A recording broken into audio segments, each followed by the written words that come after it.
SLBC టన్నెల్లో rescue operation కొనసాగుతోంది. సహాయక చర్యల్లో ఎన్డీఆర్ఎఫ్, ఎస్డీఆర్ఎఫ్, ఆర్మీ, నేవీ బృందాలు నిమగ్నమయ్యాయి. ప్రమాదంలో దెబ్బతిన్న టన్నెల్ బోరింగ్ మిషన్ సంబంధించి కూడా మరమ్మతులకు ఏర్పాటు చేస్తున్నారు. టన్నెల్లో చెల్లా చెదురుగా విడిభాగాలు పడ్డాయి.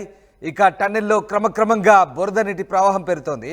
బురద నీటితో సహాయక చర్యలకు తీవ్ర ఆటంకం కలుగుతున్నట్టుగా తెలుస్తోంది. బురద నీటిని బయటికి తరలించేందుకు ప్రత్యామ్నాయ ఏర్పాటు చేస్తుంది అధికార బృందం. ఇక 12 కిలోమీటర్ల వరకు లోకో ట్రైన్లో రెస్క్యూ టీం ప్రయాణించినట్టుగా తెలుస్తుంది. రెస్క్యూ ఆపరేషన్లో జియాలజిస్టులు పాల్గొన్నారు. కన్వేయర్ బెల్ట్పై నడుస్తూ స్పాట్కు చేరుకున్నారు. జియాలజిస్టులు కన్వేయర్ బెల్ట్పై దాదాపు కిలోమీటర్న్నర నడిచి వెళ్ళింది బృందం. కన్వేయర్ బెల్ట్ కూడా ఏ క్షణమైనా తెగిపోయే ప్రమాదం కనిపిస్తోంది. ప్రమాద ప్రాంతంలో శాంపిల్స్ ల్యాబ్కు తరలించారు జియాలజిస్టులు. మొత్తం మీద శ్రీశైలం ఎడమగట్టు కాల్వ ఎస్ఎల్బిసి టన్నెల్ ప్రమాదంలో సహాయక చర్యలు పర్యవేక్షించేందుకు ఇటు డిప్యూటీ సీఎం భట్టి విక్రమార్క కూడా హైదరాబాద్ నుంచి బయలుదేరి వెళ్ళారు. ఇక నీటిపారుదల శాఖ మంత్రి ఉత్తమ్ కుమార్ రెడ్డి కూడా టన్నెల్ వద్దే పరిస్థితిని పరిశీలిస్తున్నారు. టన్నెల్ దగ్గర సహాయక చర్యలకు రోజు కష్టంగా మారుతోంది. ఓవైపు ఒకటో సొరంగం పైకప్పు మళ్లీ కూలడంతో పరిస్థితి మరింత క్లిష్టంగా మారినట్టుగా తెలుస్తోంది. లోపల పేరుకుపోయిన మట్టి శిథిలాల ఎత్తు మరో మీటర్ మేర పెరిగిపోయింది. దానికి తోడు నీటి ఊట ఆగకుండా కొనసాగుతున్నట్టుగా తెలుస్తోంది. సొరంగంలో చిక్కుకుపోయిన 8 మంది ఆచూకీ కోసం అత్యాధునిక ఎండోమోడ్ కెమెరాలను లోపలికి పంపారు. ఇక 9 వేరువేరు బృందాలుగా దాదాపు 600 మంది సహాయక చర్యలో పాల్గొంటున్నట్టుగా తెలుస్తుంది. 72 గంటలు గడిచిన అంటే దాదాపు 3 రోజులు అవుతుంది. ఇప్పటి వరకు 8 మంది ఆచూకీ దొరకపోవడంతో ఆందోళన వ్యక్తమవుతుంది. ఉమ్మడి నల్లగొండ జిల్లాలో దాదాపు 4 లక్షల ఎకరాలకు సాగునీరు, వందలాది ఫ్లోరైడ్ పీడిత గ్రామాలకు సురక్షిత తాగునీరు అందించేందుకు రాష్ట్ర ప్రభుత్వం ఈ ప్రాజెక్టును అయితే చేపట్టింది. ఇందులో భాగంగా దాదాపు 43.5 కిలోమీటర్ల పొడవైన భారీ సొరంగాన్ని నిర్మిస్తున్నారు. నాగర్ కర్నూలు జిల్లా దోమలపెంట ఇన్లెట్ వద్ద నుంచి దాదాపు 13.5 కిలోమీటర్ల లోపల వరకు తవ్వకం పూర్తయింది. అక్కడ పనులు చేస్తుండగా శనివారం ఉదయం పైకప్పు కూలి ఈ ఘటన జరిగింది. 8 మంది కార్మికులు అయితే గల్లంతయ్యారు. సో మొత్తం మీద ఇప్పుడు అనేక ప్రయత్నాలు చేశారు. ఇక సొరంగం కూలిన ప్రాంతంలో సోమవారం నాటికి మట్టి శిథిలాల ఎత్తు పరిమాణం గణనీయంగా పెరిగింది. దీంతో అక్కడే మరోసారి సొరంగం పైకప్పు కూలి ఉంటుందని సహాయక చర్యలను పర్యవేక్షిస్తున్న అధికారులు అయితే చెప్తున్నారు. సో ప్రస్తుతానికైతే జాతీయ రాష్ట్ర విపత్తు నిర్వహణ బృందాలతో పాటు ఆర్మీ, నేవీ, సింగరేణి, ఇతర సిబ్బంది మొత్తం కలిసి దాదాపు 600 మంది సహాయక చర్యల్లో పాల్గొంటున్నారు. కేంద్ర ప్రభుత్వం తరపున విపత్తుల నిర్వహణ, ఉపరితల రవాణా శాఖకు చెందిన నిపుణులతో కూడిన ప్రత్యేక బృందం టన్నెల్ వద్దకు చేరుకున్నట్టుగా తెలుస్తోంది. ఎస్ఎల్బిసి సొరంగాన్ని భూగర్భంలో 400 మీటర్ల దిగువన నిర్మిస్తున్నారు. దీంతో ఆ మేరకు భూ ఉపరితల నుంచి సొరంగం వరకు రంధ్రం చేసి కార్మికులను బయటకు తీసుకొచ్చే అంశంపై రాష్ట్ర ప్రభుత్వం పరిశీలిస్తోంది. ఇక సొరంగాన్ని పరిశీలించిన జియోలాజికల్ సర్వే ఆఫ్ ఇండియా నిపుణుల బృందం ఆలోచనలకు నో చెప్పింది. సొరంగం తీవ్ర ఒత్తిడి ఉందని, భూ ఉపరితల నుంచి సొరంగం దాకా రంధ్రం చేసేందుకు ప్రయత్నిస్తే మరింతగా కుప్పకూలుతుందని రెస్క్యూ బృందంతో కలిసి లోపలికి వెళ్ళి వచ్చిన జియాలజిస్టులు చెప్తున్నారు. సో ఏం చేయబోతున్నారు, ఇప్పుడు ప్రత్యామ్నాయ మార్గం ఏంటనేదే ఇప్పుడు కీలకంగా మారుతుంది. గల్లంతైన కార్మికుల జాడ దొరక్కపోయినా సొరంగం లోపలి పరిస్థితులపై ఇప్పుడు స్పష్టమైన అవగాహన ఏర్పడిందని సహాయక చర్యలు పర్యవేక్షిస్తున్న అధికారులు అయితే చెప్తున్నారు. సో ప్రస్తుతానికి ఎలాంటి చర్యలు తీసుకోబోతున్నారు? లోకో ట్రైన్ ద్వారా సొరంగం లోపలికి వెళ్ళి రావడానికి 3 నుంచి 4 గంటల సమయం పడుతుందంటూ అధికారులు అయితే చెప్తున్నారు. ప్రస్తుతానికి నిరంతరం నీటి ఊట అంటే నీరు ఊరుతూనే ఉంది. కూలిన ప్రాంతాన్ని నింపేస్తుంది. ఇన్లెట్ నుంచి లోపలికి వెళ్ళే నీరు గ్రావిటీ ద్వారా అవుట్లెట్ వైపు వెళ్ళేలా సొరంగాన్ని వాలుగా నిర్మిస్తున్నారు. ఇప్పటివరకు సొరంగం కూలిన ప్రాంతమే చివరిది కావడంతో ఊట నీళ్లు అక్కడే పేరుకుపోయి సహాయక చర్యలకైతే ఆటంకం కలిగిస్తున్న పరిస్థితి కనబడుతుంది. సో ఏం జరగబోతుంది? ప్రమాదం జరిగి ఇప్పటికీ దాదాపు 3 రోజులు కావస్తుంది. గల్లంతైన వారి జాడైతే తెలియడం లేదు. సో కార్మికుల యోగక్షేమానికి సంబంధించి ఇవాళ రాష్ట్ర ప్రభుత్వం కీలక ప్రకటన చేసే అవకాశం కనిపిస్తోంది. మరోవైపు నీళ్ల కింద ఉన్నటువంటి వస్తువులను గుర్తించే సోనార్ టెక్నాలజీ ఆధారంగా కార్మికుల జాడను తెలుసుకునేందుకు ప్రయత్నించిన ఎటువంటి ఆచూకీ లభ్యం కాలేదు. నీటిలో మనుషుల రక్తం అవశేషాలను గుర్తించే పోలీసు జాగ్రత్తలు అంటే స్నిప్పర్ డాగ్స్ కూడా సొరంగంలోకి తీసుకెళ్లినా ప్రమాద స్థలంలో నీరు బురద ఉండడంతో అవి ముందుకు వెళ్ళలేకపోయాయి. చివరిగా 5వ రెస్క్యూ టీం ఒక అత్యాధునిక డ్రోన్, 2 ఆపరేటర్ను సొరంగం లోపలికి పంపించింది. రెస్క్యూ బృందాలు వెళ్ళలేని చోట్ల దీనితో జరిపే పరిశీలన ఆధారంగా లోపలి పరిస్థితులపై స్పష్టత వచ్చే అవకాశం ఉందంటూ అధికార యంత్రాంగం చెప్తోంది. సో మొత్తం మీద ఇటు సొరంగంలోకి ర్యాట్ హోల్ మైనర్స్ అంటే సహాయక చర్యల్లో మరో ప్రయత్నంగా ర్యాట్ హోల్ మైనర్స్ని రంగంలోకి దింపింది. ఉత్తరాఖండ్లో సిల్కయారా సొరంగం 2023లో కుప్పకూలినప్పుడు దాదాపు 41 మంది కార్మికుల్ని 17 రోజుల తర్వాత ఈ ర్యాట్ హోల్ మైనర్స్ బృందమే బయటకు తీసుకురాగలిగింది. ఇప్పుడు ఎస్ఎల్బిసి దగ్గర కూడా వీళ్ళ ప్రయత్నాలు కూడా చేస్తున్నారు. సో ఓవరాల్గా ర్యాట్ హోల్ మైనర్స్ సొరంగంలో ఏ వ్యూహాలు అమలు చేస్తారన్నది ఆసక్తికరంగా మారింది. వాళ్ళు సొరంగం నుంచి బయటకు వస్తే ఈ అంశంపై స్పష్టత రాబోతుంది. సో మొత్తం మీద ఇటు అనేక ప్రయత్నాలు చేస్తున్నారు. Singareni, navy, army, rat hole miners, state disaster response force, అలాగే national disasters response force, NDRF, SDRF రకరకాల ప్రయత్నాలు అయితే చేస్తున్నారు.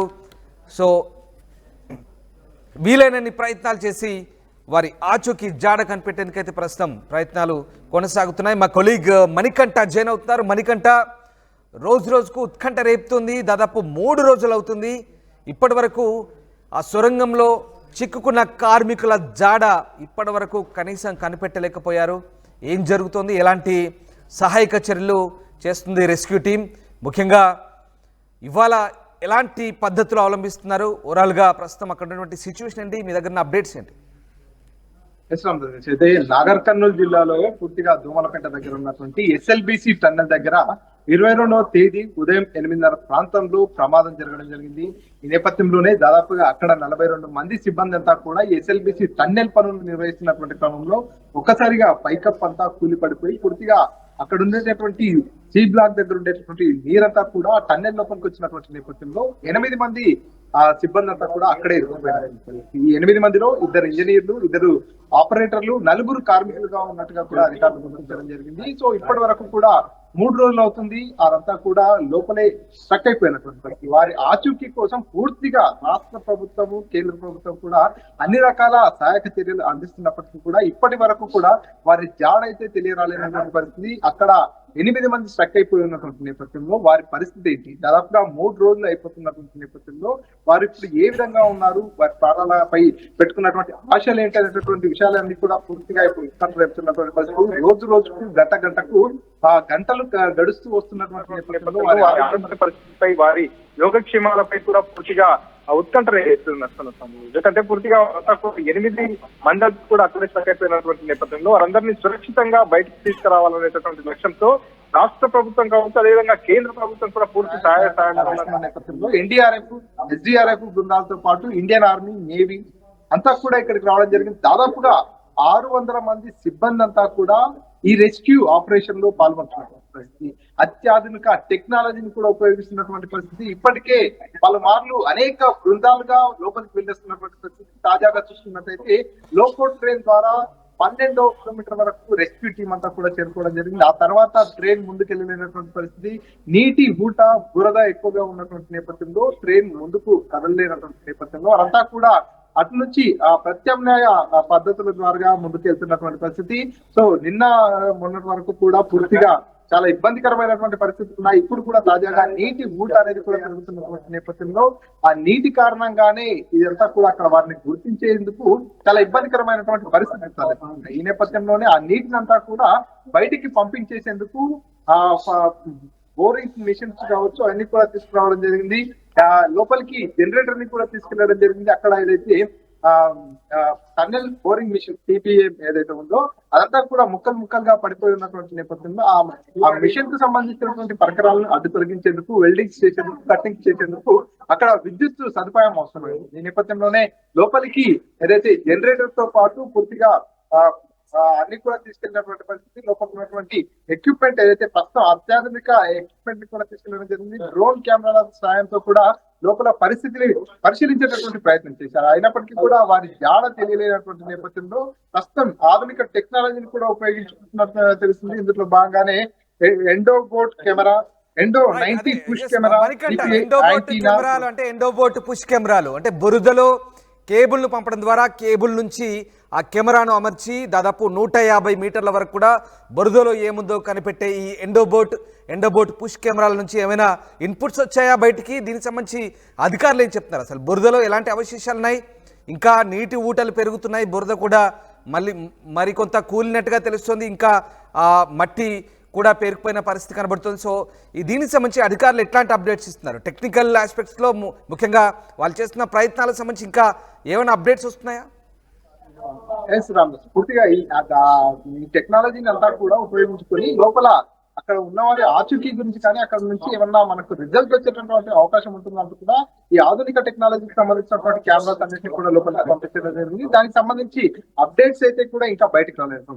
ఎందుకంటే లోపలంతా కూడా ఇంకా ప్రస్తుతానికి కూడా రెస్క్యూ కంటిన్యూ అవుతున్నటువంటి నేపథ్యంలో అక్కడ పూర్తిగా వారంతా కూడా రెస్క్యూ టీమ్స్ అంతా కూడా ఆ టీంల వారిగా వారంతా రెగ్యులర్ గా కంటిన్యూగా తిరుగుతున్నటువంటి పరిస్థితి నేపథ్యంలోని లోపల పూర్తిగా వారి జాడ తెలుసుకునేందుకే పూర్తిగా ప్రయత్నాలు అయితే కొనసాగుతున్నటువంటి పరిస్థితి. 500 kVకి సంబంధించినటువంటి జనరేటర్లు కూడా లోపలికి పంపించడం జరిగింది. 100 హార్స్ పవర్ తో ఉన్నటువంటి బోర్లను కూడా పంపించడం జరిగింది. ఎందుకంటే పూర్తిగా అక్కడ పెద్ద ఎత్తున ఊట నీరంతా కూడా వచ్చి చేరుతున్నటువంటి నేపథ్యంలో అక్కడ ఉన్నటువంటి మట్టి అంతా కూడా బురదమయంగా అయిపోయి లోపలికి అడుగు తీసి అడుగు పెట్టాలంటే కూడా పెట్టలేనటువంటి సిచ్యువేషన్ ఉంది. ఈ నేపథ్యంలోనే ఆ వాటర్ కనుక రావడం తగ్గించినట్లయితే అక్కడ ఉన్నటువంటి వాటర్ అంతా కూడా ఈ పంపింగ్ సాయంతో పూర్తిగా బయటికి చేసినట్లయితే అక్కడ కొంత పరిస్థితులు అంతా కూడా ఈజీగా ఉంటుంది. ఈ నేపథ్యంలోనే రెస్క్యూ టీమ్స్ అంతా కూడా అదే పనిలో ఉన్నారని చెప్పుకోవచ్చు. ఈ నేపథ్యంలో పూర్తిగా ఏదైతే కన్వేయర్ బెల్ట్ ఏదైతే ఉందో ఆ కన్వేయర్ బెల్ట్ పై నుంచి కూడా దాదాపుగా 1.5 కిలోమీటర్ల వరకు కూడా లోపలికి వెళ్ళినటువంటి టీం కావచ్చు, జియాలజిస్టులు కావచ్చు, అంతా కూడా వెళ్తున్నటువంటి పరిస్థితి. వారి ఆచూకీ కోసం నిరంతరం శ్రమిస్తున్నారు. ఎస్డీఆర్ఎఫ్, ఎన్డీఆర్ఎఫ్, రెస్క్యూ టీమ్స్ అన్ని కూడా వచ్చినటువంటి నేపథ్యంలో వీరిని కనుక్కోవడం చాలా క్లిష్టమైనటువంటి పరిస్థితులుగా ఉన్నటువంటి నేపథ్యంలో ఉత్తరాఖండ్ లో ఏదైతే టన్నెల్లో జరిగినటువంటి ప్రమాదంలో కీలక పాత్ర పోషించినటువంటి ర్యాట్ మైనర్స్ అనేటటువంటి టీం ఏదైతే ఉందో ఆ ర్యాట్ మైనర్స్ టీం ని కూడా నిన్న జిల్లా కలెక్టర్ ఇక్కడ పిలిపించడం జరిగింది. 6 మంది బృందం అంతా కూడా రావడం జరిగింది. మరో 6 మంది వస్తున్నారు. మొత్తం 12 మంది ర్యాట్ మైనర్స్ కూడా ఇక్కడికి చేరుకున్నటువంటి పరిస్థితి. సో ఒకవేళ ర్యాట్ మైనర్స్ అయినా సరే వారిని గుర్తించే అవకాశం ఉంటుందేమంటూ కూడా ఎన్ని రకాల అవకాశాలు ఉంటే అన్ని రకాలుగా ఎంత టెక్నాలజీ వాడుకోగలిగితే అంత టెక్నాలజీని అయితే కూడా ఇక్కడ పూర్తిగా ఉపయోగించుకున్నటువంటి పరిస్థితి. అయినప్పటికీ వారి జాడ మాత్రం ఇప్పటికీ కూడా తెలియరాలేనటువంటి పరిస్థితి. 8 మందికి సంబంధించినటువంటి కుటుంబ సభ్యులంతా కూడా వారి జాడ కోసం నిరీక్షిస్తున్నటువంటి పరిస్థితి. అందరూ కూడా పూర్తిగా ఏదైతే తెలుగు రాష్ట్రాల ప్రజలతో పాటు మిగతా వారందరూ కూడా అసలు ఎస్ఎల్బిసి టన్నెల్లో చిక్కుకున్నటువంటి వారి పరిస్థితి గురించి అంతా కూడా చూస్తున్నటువంటి పరిస్థితి. ప్రస్తుతం వారి సిచ్యువేషన్ ఎట్లా ఉంది, ఆ టన్నెల్లో వారి సిచ్యువేషన్ ఎట్లా ఉంది, ఎప్పుడు బయటకు వస్తారంటూ కూడా పూర్తిగా అంతా కూడా ఉత్కంఠ రేపుతున్నటువంటి పరిస్థితి. ఈ నేపథ్యంలోనే 3 రోజుల పాటు కూడా రెస్క్యూ పనులన్నీ కూడా కంటిన్యూగా జరుగుతున్నాయి. రాత్రి పగులు తేడా లేక జరుగుతున్నటువంటి ఈ పనులన్నింటినీ కూడా మంత్రులు కూడా దగ్గరుండి పర్యవేక్షిస్తున్నారు. ఉత్తమ్ కుమార్ రెడ్డి కావచ్చు, జూపల్లి కృష్ణారావు, అదేవిధంగా కాసేపటి క్రితమే డిప్యూటీ ముఖ్యమంత్రి ఎవరైతే బట్టి విక్రమార్క కూడా ఇక్కడికి చేరుకోవడం జరిగింది. దగ్గరుండి పనులన్నీ కూడా పర్యవేక్షిస్తున్నారు. ఇక్కడ జరిగేటటువంటి మినిట్ టు మినిట్ అప్డేట్ అంతా కూడా రాష్ట్ర ముఖ్యమంత్రికి తెలియజేస్తున్నారు. అక్కడ నుంచి కేంద్ర సహాయ సహకారాలు కూడా తీసుకున్నారు.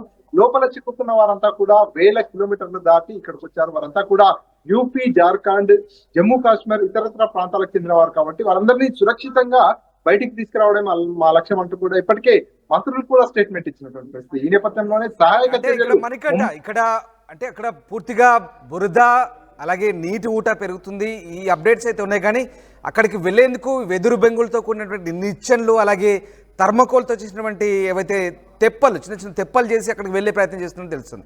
బట్ ఇక్కడ టన్నెల్ బోరింగ్ మిషన్ టీబీఎం దగ్గరికి ఇంకా చేరుకున్నారా లేదా? టీబీఎం దగ్గరికి చేరుకుంటేనే పూర్తిగా దీన్ని ఆ జాడను పూర్తిగా పరిస్థితిని విశ్లేషించే అవకాశం ఉంది. టీబీఎం దగ్గరికి చేరుకునే పరిస్థితి ఉందా? అలాగే యాంటీ జీపీఎస్ సిగ్నల్స్ ఏవైతే ఇవన్నీ చేరుకుంటున్నాయా? జియాలజిస్టులు కూడా వెళ్ళారు. వీళ్ళంతా కూడా ఏం చెప్తున్నారు? అసలు అక్కడ సిగ్నల్ పనిచేస్తుందా? ఓవరాల్గా అంటే మనం మాట్లాడుకున్నంత ఈజీ కాదు, లోపల రెస్క్యూ చేయడం అంటే చాలా కష్టతరమైన పని. ఇవన్నీ కూడా సాధ్యమవుతున్నాయా లేదా? ఇంకొద్ది రోజులు పట్టొచ్చా? దీనికి సంబంధించి ప్రభుత్వం ఏమైనా కీలక ప్రకటన చేయొచ్చా? రామదాస్, ఇక్కడ జరిగినటువంటి ప్రమాదం అనేది పూర్తిగా చాలా డిఫరెంట్. గతంలో కూడా టన్నెల్ లోపల జరిగినటువంటి ప్రమాదాలతో పోల్చుకున్నట్టయితే ఇదంతా కూడా చాలా డిఫరెంట్ ఉంది. ఎందుకంటే పూర్తిగా ఏదైతే పనులు ప్రారంభమైన ప్రాంతం నుంచి చూస్తున్నట్టయితే 14 కిలోమీటర్ల డిస్టెన్స్ లో ఉంది. చాలా సుదూర్ఘ మార్గం అన్నట్టు. దాదాపుగా లోకల్ ట్రైన్ లో ప్రయాణిస్తేనే పోవడానికి 4 గంటల సమయం పడుతున్నట్టు కూడా అధికారులు చెప్పుకొస్తున్నటువంటి నేపథ్యంలో అంత దూరంలో ఇది జరిగింది. ఎక్కడైతే పనులు కొనసాగుతున్నాయో ఆ ప్రాంతంలో ప్రమాదం జరిగింది.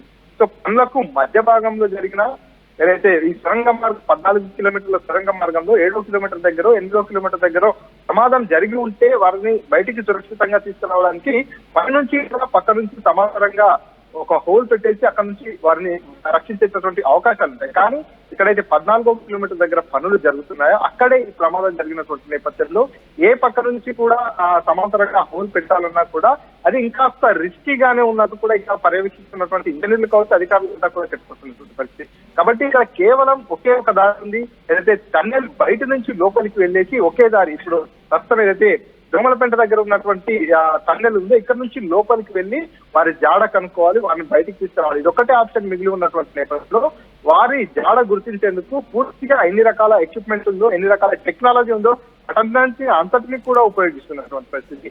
ఏదైతే ఇక్కడ రెస్క్యూ టీమ్స్ లోపలికి వెళ్తున్నటువంటి వారంతా కూడా ఈ ఏదైతే బోరింగ్ మిషన్ ఉందో, టన్నెల్ బోరింగ్ మిషన్ ఎక్కడైతే పని చేస్తుందో ఆ పని చేస్తున్నటువంటి దగ్గర నుంచి కూడా ఒక్కసారిగా ఈ వాటర్ ఊట ద్వారా వచ్చినటువంటి నీరంతా కూడా భారీగా పైనుంచి పడిపోయినటువంటి నేపథ్యంలో ఆ నీటి ప్రెజర్ కు దాదాపుగా 100 మీటర్ల వరకు కూడా వచ్చిందంటూ కూడా చెప్తున్నారు. కొన్ని టన్నుల బరువు ఉన్నటువంటి ఆ బోరింగ్ మిషన్ ఏదైతే టన్నెల్ బోరింగ్ మిషన్ TBM ఏదైతే ఉంటుందో అదే కొన్ని మీటర్ల వరకు దాదాపుగా 100 మీటర్ల వరకు కూడా నీటి ప్రవాహానికి నీటి ఉధృతికి కొట్టుకొచ్చిందంటూ కూడా లోపల అధికారులు కావచ్చు, అదేవిధంగా లోపలికి వెళ్ళినటువంటి మంత్రి జూపల్లి కృష్ణారావు కూడా చెప్పుకొస్తున్నారు. సో మనం ప్రమాదాన్ని అంచనా వేసుకోవచ్చు. ఆ స్థాయిలో నీరంతా కూడా వచ్చేటటువంటి నేపథ్యంలో అక్కడ పైనుంచి పడ్డటువంటి మట్టి అంతా కూడా ఆ నీటి కారణంగా బురదమయంగా సో లోపలికి వెళ్ళినటువంటి NDRF, SDRF కావచ్చు, రెస్క్యూ టీమ్స్ అంతా కూడా కాలు పెడితే పూర్తిగా ఆ బురదలో ఇరుక్కుపోతున్నటువంటి సిచ్యువేషన్ ఉన్నటువంటి నేపథ్యంలోనే వెదురు బొంగులతో కూడినటువంటి నిచ్చెన లాంటి పరికరాలు, అదేవిధంగా థర్మోకోల్ షీట్స్,